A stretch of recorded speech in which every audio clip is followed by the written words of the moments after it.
ইরানের নতুন সর্বোচ্চ নেতা মুস্তফা খামেনির ধন্যবাদ বার্তার পর হঠাৎ করে সক্রিয় হয়ে উঠেছে ইরানের আঞ্চলিক মিত্ররা। আর সেই মুহূর্তে সামনে এসেছে এক চাঞ্চল্যকর ঘটনা। ইরাকের আকাশে ভেঙে পড়েছে যুক্তরাষ্ট্রের একটি বিশাল সামরিক বিমান। মার্কিন সামরিক বাহিনী নিশ্চিত করেছে তাদের একটি KC-135 রিফুয়েলিং বিমান ইরাকে বিধ্বস্ত হয়েছে। এই বিমানটি মূলত যুদ্ধ বিমানকে আকাশে জ্বালানি সরবরাহ করার জন্য ব্যবহার করা হয়। মার্কিন সেন্ট্রাল কমান্ড জানিয়েছে ইরানের বিরুদ্ধে চলমান অপারেশন এপিক ফিউরিতে অংশ নেওয়ার সময় এই দুর্ঘটনা ঘটে। ঘটনাটি ঘটে 12ই মার্চ ইরাকের পশ্চিমাঞ্চলের আকাশে। সেন্টকম বলছে ওই ঘটনায় দুটি বিমান জড়িত ছিল। একটি বিমান ইরাকের পশ্চিমাঞ্চলে ভেঙে পড়ে আর অন্যটি নিরাপদে অবতরণ করতে সক্ষম হয়। মার্কিন কর্মকর্তারা স্পষ্ট করে বলেছেন এই দুর্ঘটনা শত্রুপক্ষের হামলা বা নিজেদের ভুলে গুলি চালানোর কারণে হয়নি। তবে দুর্ঘটনার প্রকৃত কারণ, বিমানের ক্ষয়ক্ষতি কিংবা ক্রুদের অবস্থা সম্পর্কে বিস্তারিত কিছু জানানো হয়নি। ফলে পরিবার ও পর্যবেক্ষকদের মধ্যে তৈরি হয়েছে গভীর অনিশ্চয়তা। এই ঘটনার আরেকটি নাটকীয় দিকও রয়েছে। রিপোর্ট অনুযায়ী দ্বিতীয় যে ট্যাঙ্কার বিমানটি ভেঙে যায় সেটি জরুরি অবস্থায় ইসরায়েলের বেন গুরিয়ন বিমানবন্দরে অবতরণ করে।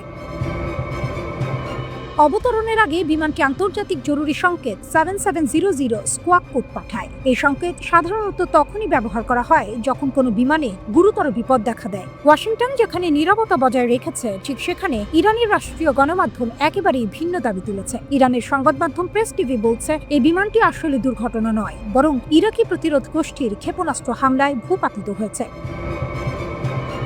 তাদের দাবি অনুযায়ী ইরাকের প্রতিরোধ যোদ্ধারা একটি ক্ষেপণাস্ত্র ছুড়ে মার্কিন বিমানটিকে লক্ষ্যবস্তুতে পরিণত করে। ইরানের এক মুখপাত্র আরও বিস্তারিত দাবি করেছেন। তার বক্তব্য, ওই ট্যাঙ্কার বিমানে 6 জন মার্কিন সেনা সদস্য ছিলেন এবং হামলায় সবাই নিহত হয়েছেন। ইরানের বিপ্লবী গার্ড বাহিনী বা IRGCও এই দাবিকে সমর্থন করেছে। তারা বলেছে প্রতিরোধ ফ্রন্টের আকাশ প্রতিরক্ষা ব্যবস্থা সফলভাবে মার্কিন বিমানটিকে লক্ষ্য করে ধ্বংস করেছে। ইরানি সূত্র আরও দাবি করেছে হামলার সময় বিমানটি একটি যুদ্ধ বিমানকে আকাশে জ্বালানি দিচ্ছিল। সেই মুহূর্তেই ক্ষেপণাস্ত্র আঘাত হানে আর একটি নিয়মিত সামরিক মিশন মুহূর্তেই পরিণত হয় ভয়াবহ ফাঁদে। এই ঘটনাটি ঘটেছে ঠিক তখনই যখন মুস্তফা খামেনি ইরানের নতুন সর্বোচ্চ নেতা হিসেবে প্রথম টেলিভিশন ভাষণ দিয়েছেন। তার বক্তব্যে তিনি প্রতিরোধ ফ্রন্টের যোদ্ধাদের ধন্যবাদ জানান এবং সতর্ক করে বলেন যুদ্ধ চলতে থাকলে নতুন নতুন ফ্রন্ট খুলে দেওয়া হতে পারে। তিনি বলেন শত্রুরা যেসব এলাকায় দুর্বল সেসব জায়গা নিয়ে ইতিমধ্যেই গবেষণা করা হয়েছে। প্রয়োজন হলে সেসব ফ্রন্ট সক্রিয় করা হবে। এদিকে যুদ্ধের এই কয়েকদিনে যুক্তরাষ্ট্রের ক্ষয়ক্ষতির তালিকাও দীর্ঘ হচ্ছে। এর আগেই 3টি F-15E যুদ্ধ বিমান ভুলবশত কুয়েতি বাহিনীর গুলিতে ভূপাতিত হওয়ার কথা স্বীকার করেছে যুক্তরাষ্ট্র। এছাড়া একটি MQ-9 রিপার ড্রোন ধ্বংস হওয়ার ঘটনাও নিশ্চিত হয়েছে। ইরান অবশ্য দাবি করছে তারা ফেব্রুয়ারির শেষ থেকে এখন পর্যন্ত 70টিরও বেশি রিপার ড্রোন ভূপাতিত করেছে। সমুদ্রে উত্তেজনা কম নয়। মার্কিন বিমানবাহী রণতরী USS গেরাল্ড আর ফোর্ড এ আগুন লাগার ঘটনা ঘটেছে, যদিও যুক্তরাষ্ট্র বলছে এটি যুদ্ধজনিত নয়।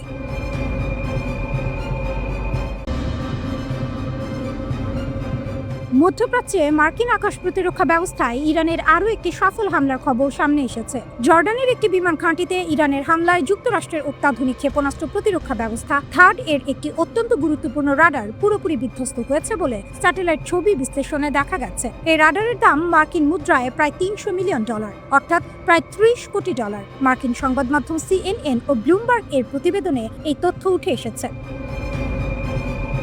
বাণিজ্যিক স্যাটেলাইট থেকে পাওয়া ছবি বিশ্লেষণ করে দেখা গেছে জর্ডানের মুয়াফাক সালতি বিমান ঘাঁটিতে অবস্থানরত মার্কিন কোম্পানি RTX কর্পোরেশন নির্মিত AN টাইপ 2 রাডারটি আনুষঙ্গিক সরঞ্জাম সহ ধ্বংস হয়ে গেছে। ইরানের সঙ্গে ইসরায়েল ও যুক্তরাষ্ট্রের সামরিক সংঘাত শুরুর দিকেই এই হামলা চালানো হয়। সংবাদ মাধ্যম CNN এবং বিভিন্ন বাণিজ্যিক স্যাটেলাইট সংস্থা এই ধ্বংসযজ্ঞের ছবি প্রকাশ করেছে। পরবর্তীতে একজন মার্কিন কর্মকর্তাও ঘটনার সত্যতা নিশ্চিত করেছেন। তিনি জানান এই রাডারটি পারস্য উপসাগরীয় অঞ্চলে মার্কিন ক্ষেপণাস্ত্র প্রতিরক্ষা ব্যাটারিগুলো পরিচালনার জন্য অত্যন্ত গুরুত্বপূর্ণ ছিল। প্রতিরক্ষা বিশেষজ্ঞদের মতে এই থার্ড রাডারটি ধ্বংস হওয়া যুক্তরাষ্ট্রের জন্য বড় ধরনের কৌশলগত ক্ষতি। Foundation for defence of democracy এর দেয়া তথ্য মতে গত 28 ফেব্রুয়ারি এবং 3 মার্চ জর্ডানে ইরান দুটি বড় হামলা চালায়। যদিও দাবি করা হয়েছিল হামলাগুলো প্রতিহত করা হয়েছে, কিন্তু বাস্তবে তাদের হামলায় এই রাডারটি রক্ষা করা সম্ভব হয়নি।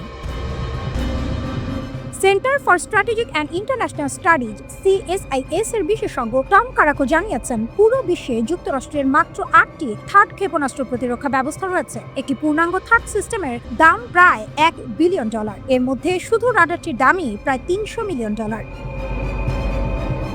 2012 সালের পরিকল্পনা অনুযায়ী এই প্রতিরক্ষা ব্যবস্থা পরিচালনার জন্য আমেরিকার প্রয়োজন ছিল 9টি ব্যাটারি, কিন্তু বাস্তবে 8টি ব্যাটারি দিয়েই কাজ চালানো হচ্ছিল। এখন জর্ডানে থাকা রাডারটি বিধ্বস্ত হওয়ায় এই মুহূর্তে ব্যাকআপ হিসেবে তাদের আর কোনো অতিরিক্ত রাডার নেই। থার্ড কেন এত গুরুত্বপূর্ণ? থার্ড বা terminal high altitude area defence এমন একটি ক্ষেপণাস্ত্র প্রতিরক্ষা ব্যবস্থা যা বায়ুমণ্ডলের একেবারে শেষ প্রান্তে থাকা ব্যালিস্টিক ক্ষেপণাস্ত্র ধ্বংস করতে পারে। এটি প্যাট্রিয়ট ক্ষেপণাস্ত্রের চেয়েও অনেক বেশি শক্তিশালী এবং নির্ভুল। একটি থার্ড ব্যাটারিতে 90 জন সেনা সদস্য থাকে। এছাড়া এতে থাকে 6টি ট্রাক মাউন্ট করা লঞ্চার এবং 48টি ইন্টারসেপ্টর ক্ষেপণাস্ত্র। প্রতিটি ইন্টারসেপ্টর ক্ষেপণাস্ত্রের দাম প্রায় $13 মিলিয়ন। এই রাডারটি অকেজো হয়ে যাওয়ায় ওই অঞ্চলের আকাশ প্রতিরক্ষার পুরো দায়িত্ব এখন প্যাট্রিয়ট সিস্টেমের উপর পড়বে। তবে বিশেষজ্ঞরা সতর্ক করে বলেছেন, প্যাট্রিয়ট সিস্টেমের জন্য প্রয়োজনীয় প্যাকেট 3 ক্ষেপণাস্ত্রের মজুদ বর্তমানে খুবই কম। এদিকে ইরানের লাগাতার ড্রোন ও ব্যালিস্টিক ক্ষেপণাস্ত্র হামলার কারণে মধ্যপ্রাচ্যে মার্কিন প্রতিরক্ষা ব্যবস্থা এখন তীব্র চাপের মুখে রয়েছে। এই সংকট মোকাবিলা করতে এবং দ্রুত অস্ত্র উৎপাদন বাড়ানোর জন্য গত শুক্রবার হোয়াইট হাউসে মার্কিন প্রতিরক্ষা সদর দপ্তর পেন্টাগন বড় বড় প্রতিরক্ষা ঠিকাদার প্রতিষ্ঠান যেমন লকহিড মার্টিন ও RTX এর সঙ্গে জরুরি বৈঠক করেছে।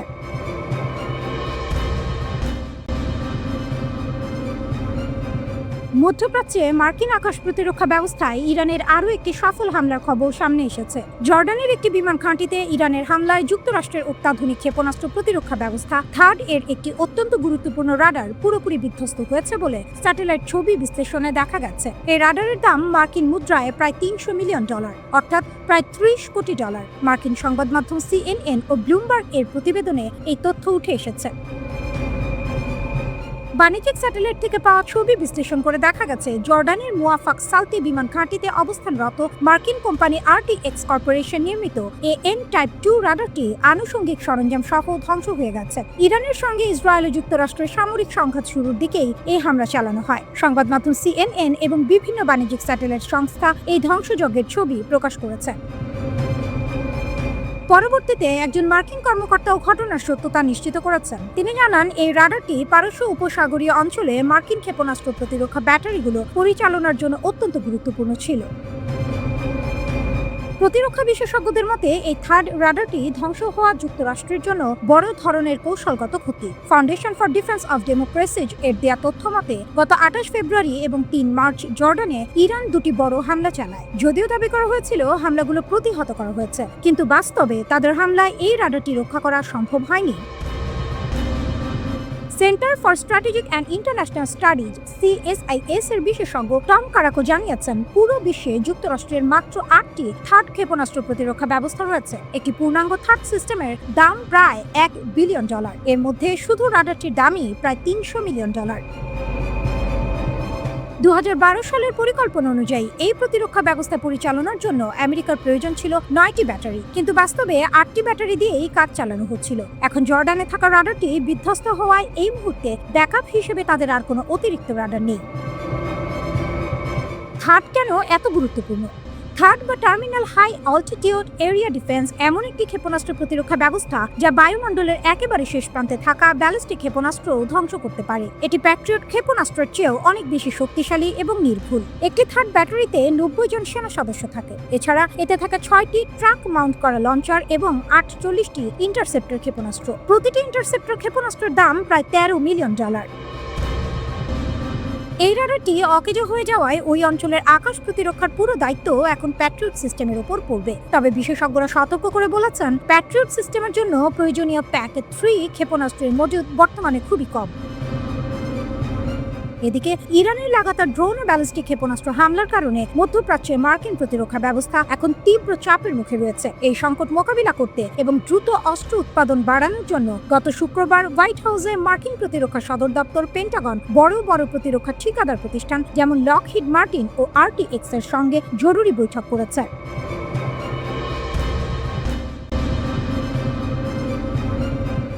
মার্কিন বিমানবাহী যুদ্ধ জাহাজ USS আব্রাহাম লিঙ্কনকে লক্ষ্য করে ইরানের Islamic revolutionary guard corps IRGC নৌবাহিনী ড্রোন হামলা চালায়। এই হামলার পর জাহাজটি এবং এর সঙ্গে থাকা ডেস্ট্রয়ারগুলো এলাকা ছেড়ে যায়। তারা এখন পর্যন্ত ওই অঞ্চল থেকে 1000 কিলোমিটারেরও বেশি দূরে সরে গেছে। ইরান একটি হিসাব করা কিন্তু শক্তিশালী হামলা চালায় মার্কিন যুদ্ধ জাহাজের ওপর।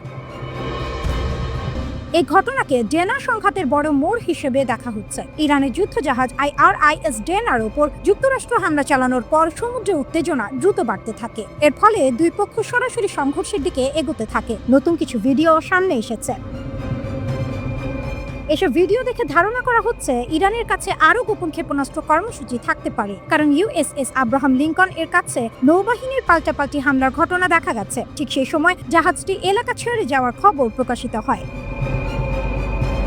ইরান একই সঙ্গে দীর্ঘ পাল্লার একটি নতুন উপকূল ভিত্তিক ক্ষেপণাস্ত্র পরীক্ষা করেছে। এর ফলে খোলা সমুদ্রে তাদের আঘাত করার ক্ষমতা আরও বেড়েছে। 6 মার্চ ইরানের নৌবাহিনী প্রতিশোধ নেওয়ার অঙ্গীকার বাস্তবায়ন করে। তারা উপকূল থেকে সমুদ্রে লক্ষ্য করে একটি ক্ষেপণাস্ত্র ছোড়ে USS আব্রাহাম লিঙ্কনের দিকে। এই হামলাকে সাম্প্রতিক মার্কিন পদক্ষেপের জবাব হিসেবে দেখা হচ্ছে। এতে ইরান দেখাতে চেয়েছে যে তারা নিজেদের শর্তে পাল্টা জবাব দিতে প্রস্তুত। এই হামলার ঠিক আগে যুক্তরাষ্ট্র ইরানের ফ্রিগেট IRIS ডেনা এ হামলা চালায়। তখন জাহাজটি একটি নৌ মহড়ায় অংশ নিচ্ছিল। এর ফলে ইরান ও যুক্তরাষ্ট্রের মধ্যে উত্তেজনা আরো বেড়ে যায়। নৌবাহিনীর ক্যাডেটদের একটি প্রশিক্ষণ মিশন দিয়েই ঘটনাটি শুরু হয়েছিল, কিন্তু যুক্তরাষ্ট্রের হামলার পর এটি জাতীয় শোকের ঘটনায় পরিণত হয়।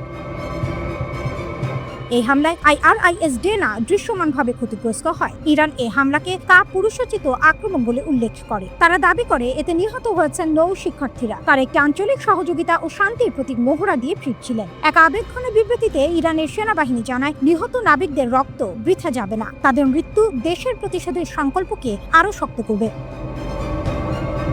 এর আগে ইরান দাবি করেছিল IRGC নৌবাহিনী ড্রোন ওমান সাগরে অভিযান চালায়। এই অভিযানের লক্ষ্য ছিল USS আব্রাহাম লিঙ্কন। এটি ওই অঞ্চলে মার্কিন নৌ উপস্থিতির বিরুদ্ধে সরাসরি চ্যালেঞ্জ হিসেবে দেখা হয়। ইরানি কর্মকর্তারা বলেন, জাহাজটি ইরানের সামুদ্রিক সীমানা থেকে প্রায় 340 কিলোমিটার দূরে ছিল। তখন ওই অঞ্চলে যুক্তরাষ্ট্রের সামরিক উপস্থিতি বাড়ছিল। ড্রোন হামলার পর ইরান দাবি করে ক্যারিয়ার গ্রুপ 1000 কিলোমিটারের বেশি দূরে সরে গেছে। তারা এটিকে একটি কৌশলগত সাফল্য বলে। 1 মার্চ ইরান একই জাহাজকে লক্ষ্য করে 4টি ব্যালিস্টিক ক্ষেপণাস্ত্র ছোড়ে বলে খবর আসে। আরেকটি হামলায় একটি মার্কিন ডেস্ট্রয়ারে আঘাত লাগে বলে জানা যায়। তখন সেটি একটি মার্কিন ট্যাঙ্কার থেকে জ্বালানি নিচ্ছিল। এর ফলে সংঘর্ষ একাধিক নৌযানের মধ্যে ছড়িয়ে পড়ে। IRGC জানায়, হামলায় গাদার 380 শ্রেণীর ক্ষেপণাস্ত্র ব্যবহার করা হয়েছে। তারা এগুলোর নির্ভুলতার কথা উল্লেখ করে। ইরানের বিমান প্রতিরক্ষা ইউনিট জানায়, তারা একটি F-15 যুদ্ধ বিমান ভূপাতিত করেছে। তারা হারমিস 900 এবং MQ-9 ধরনের 4টি ড্রোনও ভূপাতিত করেছে।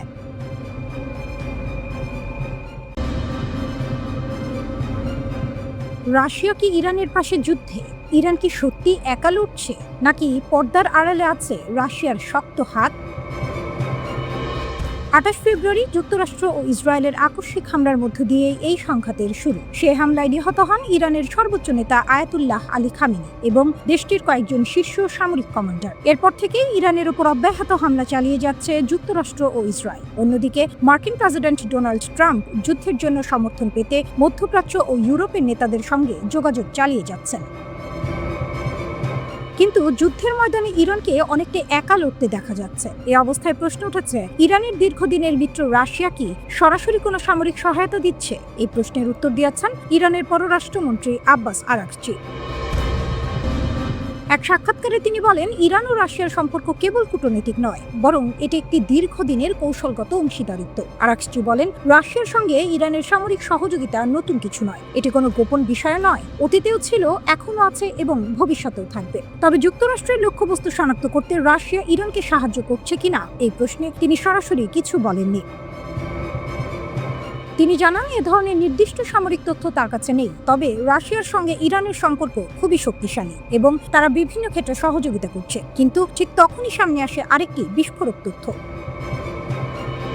মার্কিন সংবাদপত্র ওয়াশিংটন পোস্ট এক প্রতিবেদনে দাবি করেছে, রাশিয়া নাকি ইরানকে যুক্তরাষ্ট্রের সামরিক অবস্থানের গুরুত্বপূর্ণ তথ্য দিচ্ছে। প্রতিবেদন অনুযায়ী মধ্যপ্রাচ্যে কোথায় মার্কিন যুদ্ধজাহাজ রয়েছে, কোথায় তাদের বিমান ঘাঁটি, কোথায় সামরিক স্থাপনা, এসব তথ্য রাশিয়া ইরানকে সরবরাহ করছে। এই তথ্যের ভিত্তিতেই ইরান যুক্তরাষ্ট্রের বিভিন্ন ঘাঁটিতে হামলা চালাচ্ছে বলে জানিয়েছেন 3 জন মার্কিন কর্মকর্তা। নাম প্রকাশে অনিচ্ছুক ওই কর্মকর্তারা জানান, যুদ্ধ শুরুর পর থেকেই রাশিয়া ইরানকে মার্কিন সামরিক অবস্থান সম্পর্কে নিয়মিত তথ্য দিচ্ছে। একজন কর্মকর্তা বলেন, ইরানকে সম্ভবত বেশ ব্যাপকভাবেই তথ্য দেওয়া হচ্ছে। এই অভিযোগ নিয়ে রাশিয়ার কাছে জানতে চাওয়া হলে ক্রেমলিনের মুখপাত্র দিমিত্রি পেসকভ কোনো মন্তব্য করতে অস্বীকৃতি জানান। তবে মস্কো ইতিমধ্যে এই সংঘাতকে বিনা উস্কানিতে আগ্রাসন বলে আখ্যা দিয়েছে এবং যুদ্ধ বন্ধের আহ্বান জানিয়েছে।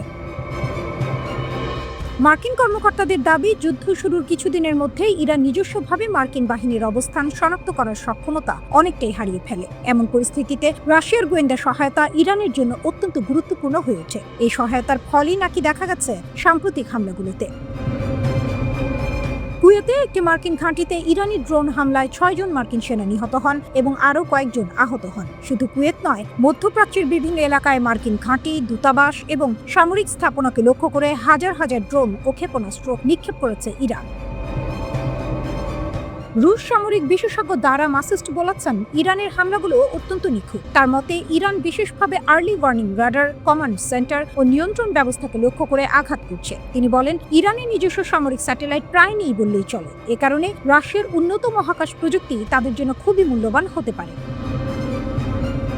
হার্ভার্ড কেনেডি স্কুলের বেলফার সেন্টারের গবেষক নিকোল ব্রাজেউস্কি বলেন, এবারের হামলাগুলো আগের তুলনায় অনেক বেশি উন্নত।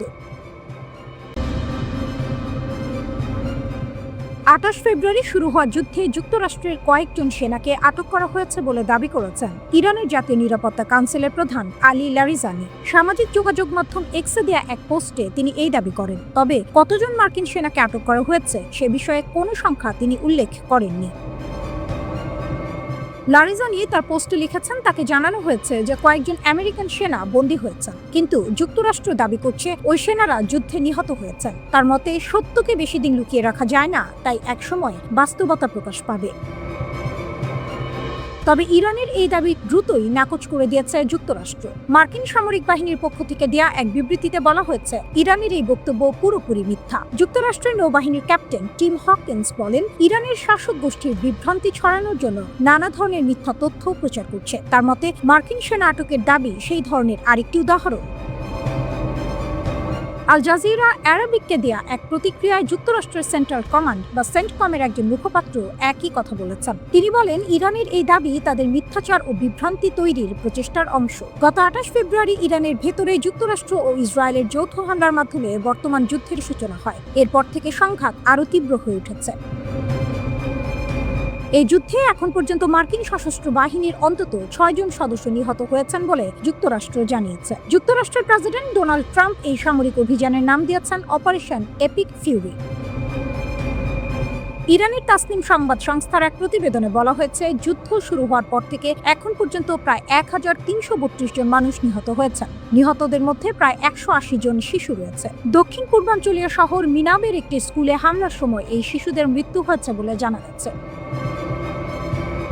নিউ ইয়র্ক টাইমসের একটি বিশ্লেষণে ইঙ্গিত দেওয়া হয়েছে, ওই স্কুলের হামলাটি যুক্তরাষ্ট্রের পক্ষ থেকে চালানো হয়ে থাকতে পারে। তবে প্রেসিডেন্ট ট্রাম্প এই অভিযোগ অস্বীকার করে হামলার দায় ইরানের ওপর চাপিয়েছেন। এয়ারফোর্স ওয়ান বিমানে বসে সাংবাদিকদের প্রশ্নের জবাবে ট্রাম্প বলেন, তার দেখা তথ্য অনুযায়ী এই হামলা ইরানই করেছে।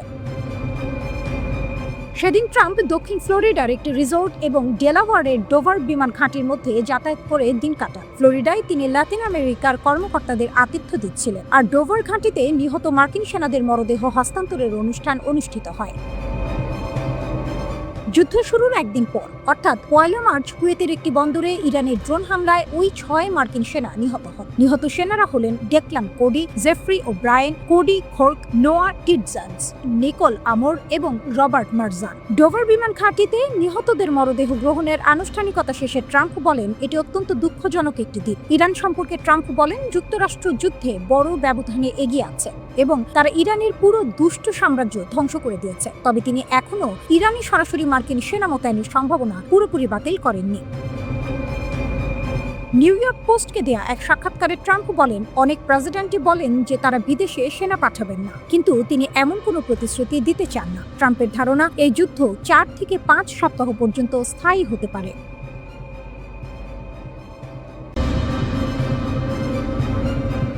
ইরান ইসরায়েলের বিরুদ্ধে তাদের ক্ষেপণাস্ত্র হামলা আরও জোরদার করেছে। অপারেশন ট্রু প্রমিসের আওতায় তারা কাদের, এমাদ এবং খাইবার শেকান ব্যালিস্টিক ক্ষেপণাস্ত্র নিক্ষেপ করেছে, যেগুলোতে ছিল ভারী warhead. Islamic revolutionary guard corps IRGC জানিয়েছে, সর্বশেষ হামলার ঢেউয়ে ইসরায়েলের একাধিক স্থাপনাকে লক্ষ্য করে আঘাত করা হয়েছে। একই সঙ্গে তেহরান সতর্ক করে বলেছে, তারা এখনও তাদের সবচেয়ে আধুনিক ক্ষেপণাস্ত্র ব্যবস্থা ব্যবহার করেনি। এর অর্থ, সামনে আরও বেশি শক্তিশালী ও প্রাণঘাতী হামলা দেখা যেতে পারে।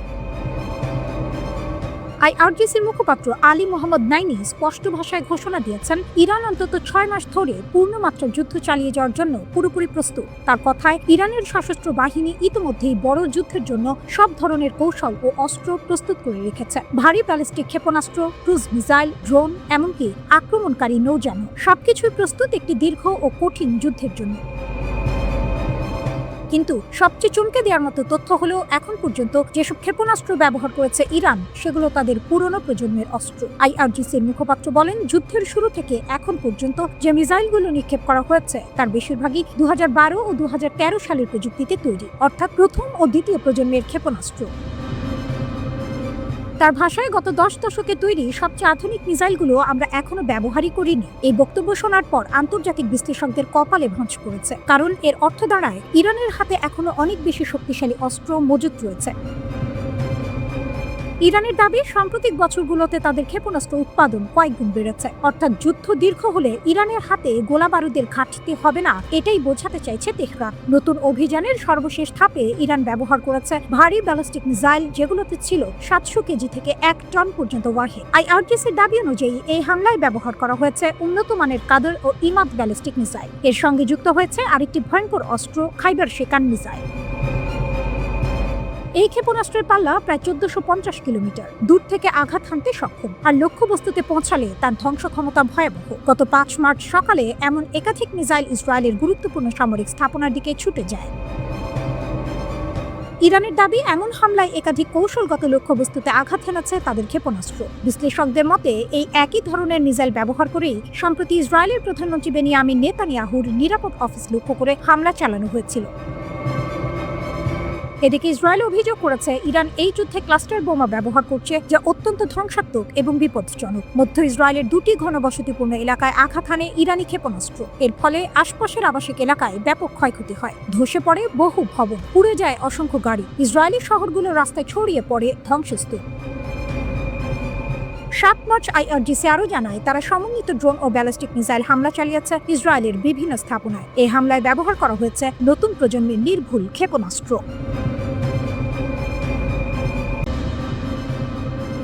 ইসরায়েল ও ইরানের চলমান সংঘাত দিন দিন আরো ভয়াবহ হয়ে উঠছে। এই যুদ্ধের প্রভাব এখন স্পষ্টভাবে দেখা যাচ্ছে ইসরায়েলের রাজপথে, শহরের ভেতরে এবং জরুরি সেবা কেন্দ্রগুলোতে। মাত্র কয়েকদিনের মধ্যেই একের পর এক প্রাণঘাতী হামলার ঘটনা ঘটেছে, ফলে উদ্ধার কর্মীদের জন্য পরিস্থিতি হয়ে উঠেছে অত্যন্ত কঠিন ও ঝুঁকিপূর্ণ। মধ্য ইসরায়েলের বেইত শেমেশ শহরে একটি ভয়াবহ রকেট হামলায় অন্তত 9 জন মানুষ নিহত হয়েছেন। চলমান সংঘাতে এটিকে সবচেয়ে রক্তক্ষয়ী ঘটনাগুলোর একটি হিসেবে ধরা হচ্ছে। বিস্ফোরণের পরপরই পুরো এলাকায় আতঙ্ক ছড়িয়ে পড়ে, আশেপাশের ঘরবাড়ি ও যানবাহন ক্ষতিগ্রস্ত হয়। এরপর দ্রুত ঘটনাস্থলে পৌঁছে উদ্ধারকর্মীরা আহতদের উদ্ধার করে হাসপাতালে নেওয়ার কাজ শুরু করেন। অন্যদিকে দেশের বাণিজ্যিক কেন্দ্র তেল আবিবেও বড় ধরনের রকেট বিস্ফোরণের ঘটনা ঘটেছে। এই হামলায় অন্তত 1 জন নিহত হয়েছেন এবং প্রায় 50 জন আহত হয়েছেন বলে জানা গেছে। বিস্ফোরণের পর চারপাশে ভাঙা কাঁচ, ধ্বংসস্তূপ এবং ক্ষতিগ্রস্ত গাড়ির দৃশ্য দেখা যায়। অনেক মানুষ আতঙ্কে আশ্রয়কেন্দ্র ও নিরাপদ স্থানে ছুটে যান। উদ্ধারকর্মীরা বলছেন, প্রতিটি হামলার পর তাদের দ্রুত কাজ শুরু করতে হয়। সময় তখন খুবই গুরুত্বপূর্ণ হয়ে ওঠে, তাই কোনো বিলম্ব না করে তারা ঘটনাস্থলে পৌঁছে আহতদের উদ্ধার করার চেষ্টা করেন। বছরের পর বছর ধরে রকেট ও ড্রোন হামলার অভিজ্ঞতা থাকার কারণে ইসরায়েলের এই প্রথম সারির উদ্ধারকর্মীরা এখন অনেকটাই প্রস্তুত। তারা জানেন যে কোনো সময় নতুন হামলা হতে পারে, তাই কঠিন পরিস্থিতির মধ্যেও তারা মানসিকভাবে দৃঢ় থেকে কাজ করার চেষ্টা করেন। উদ্ধারকর্মীদের মতে, এমন পরিস্থিতিতে শুধু প্রশিক্ষণই নয়, সাহস এবং ধৈর্যও খুব প্রয়োজন, কারণ প্রতিটি হামলার পর তাদের সামনে থাকে ধ্বংসস্তূপ, আহত মানুষ এবং আতঙ্কিত সাধারণ নাগরিক। এই সংঘাত চলতে থাকলে পরিস্থিতি আরো ভয়াবহ হয়ে উঠতে পারে বলে আশঙ্কা করা হচ্ছে। তাই ইসরায়েলের জরুরি সেবা কর্মীরা প্রতিনিয়ত প্রস্তুত থাকছেন, যেন নতুন কোনো হামলার পর দ্রুত মানুষের পাশে দাঁড়াতে পারেন। মধ্যপ্রাচ্যের আকাশ এখন যুদ্ধের আগুনে লাল, চারদিকে আতঙ্ক, মিসাইলের শব্দে কাঁপছে শহর, আর প্রতিদিনই যেন সংঘাত আরো বড় হয়ে উঠছে। গত 28 ফেব্রুয়ারি শুরু হওয়া যুদ্ধ এখন আর শুধু 2 দেশের লড়াই নয়, একদিকে ইরান, অন্যদিকে ইসরায়েল ও যুক্তরাষ্ট্র। কিন্তু কয়েকদিনের মধ্যেই এই সংঘাত ছড়িয়ে পড়েছে পুরো উপসাগরীয় অঞ্চলে। 9 মার্চ ভোরে এক নজিরবিহীন হামলা চালায় ইরান। মিসাইল ও ড্রোনের একযোগে আঘাতে কেঁপে ওঠে বাহরাইন, কাতার, আরব আমিরাত এবং সৌদি আরব। এই হামলার পর উপসাগরীয় দেশগুলোতে শুরু হয় তীব্র আতঙ্ক। বাহরাইনের পরিস্থিতি সবচেয়ে ভয়াবহ হয়ে ওঠে। দেশটির রাষ্ট্রীয় তেল কোম্পানি ব্যাপকো জানায় তাদের একটি বড় শোধনাগারে আগুন লেগেছে। বাহরাইনের সিট্রা দ্বীপে অবস্থিত ওই তেল শোধনাগারটি ইরানি ড্রোনের আঘাতে মারাত্মকভাবে ক্ষতিগ্রস্ত হয়। এই ঘটনার প্রভাব পড়ে বিশ্ববাজারেও। আন্তর্জাতিক বাজারে তেলের দাম হঠাৎ বেড়ে যায়। 4 বছরের মধ্যে প্রথমবারের মতো প্রতি ব্যারেল তেলের দাম $100 ছাড়িয়ে যায়। এদিকে কাতারের রাজধানী দোহা থেকেও আসে ভয়ঙ্কর খবর। গভীর রাতে সেখানে একের পর এক বিস্ফোরণের শব্দ শোনা যায়। স্থানীয় সূত্র জানায় অন্তত 12 থেকে 13টি বিকট বিস্ফোরণ পুরো শহরকে কাঁপিয়ে দেয়।